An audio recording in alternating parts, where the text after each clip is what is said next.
Amen. You may be seated. I've been asked to share a word of testimony with you, and I'll start from the beginning. I first came to know the Salvation Army as a young girl. My parents had just gotten a divorce, and my mother and two sisters at that time found ourselves on the doorstep of the Transitional Living Center in Arlington, Texas.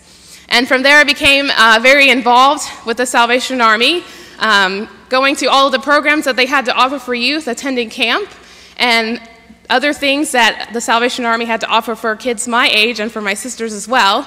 But through that time and throughout basically until I was in high school, there was various ways that the enemy would try to attack my family. We actually didn't just stay at the Transitional Living Center just once, but actually 3 times in my childhood.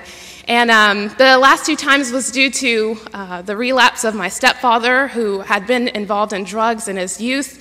And sometimes the temptation was just too strong, and he would begin selling things in our house, and we wouldn't be able to make rent. And luckily, the Salvation Army was always there for us. And luckily, God was always faithful, and he was always there for us. I first received my calling to officership at the age of 19, and it was at the Holiness Congress in Atlanta in 2008. And I had just come back from a summer mission trip to Kenya the previous year, and I had felt the Lord stirring in my heart and giving me a passion for service and a passion to do ministry. I didn't quite know what that was, and I had begun my degree in social work. And after coming home from that Congress, I spoke to my co-officers about my calling to officership, and we both decided that it would be good to finish my degree and be able to offer that experience to the Army as an officer. During that time, I actually met my husband, and we began dating. And he had expressed, yes, he had expressed that he was a part of the Future Officers Fellowship in the Central Territory, but at that time in his life, he was called to ministry and music as a DMD. And so we got married after I graduated in December of 2010, and I moved to Florida and worked here, as you know, as a Blood and Fire Youth Director. And just this February, we both received the call once again and chose to follow. And when you make decisions like that for Christ and for God and to stand up in ministry, the enemy is sure to attack you. And just a week after that, I got a call from someone very close to me, someone I consider to be a spiritual mentor. And basically, the call was just saying that, you know, at this point in my life, I just feel like I'm going to try to live my life without God and without Christ. And that really hurt my spirit and discouraged me a little bit.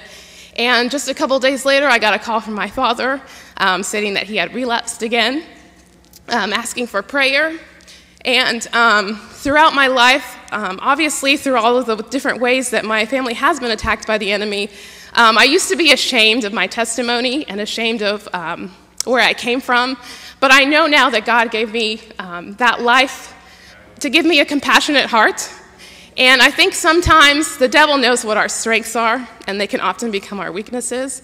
And so when I got those 2 phone calls, my compassionate heart was very overwhelmed, and I began to give into despair. But then I remembered what Jesus said in the scriptures. He says, "In this world you will have trouble, but take heart, I have overcome the world." And that came to me, and I was just reminded of all the ways that God has been faithful in my life and the way that he's worked in the lives of my family members and my friends. And even though situations are still unclear and uncertain right now, I'm clinging to the promise that God is faithful and that he can do many things, especially through the power of prayer. And so that's my testimony this morning, just in what God has done and the faith that I have in him to do it again.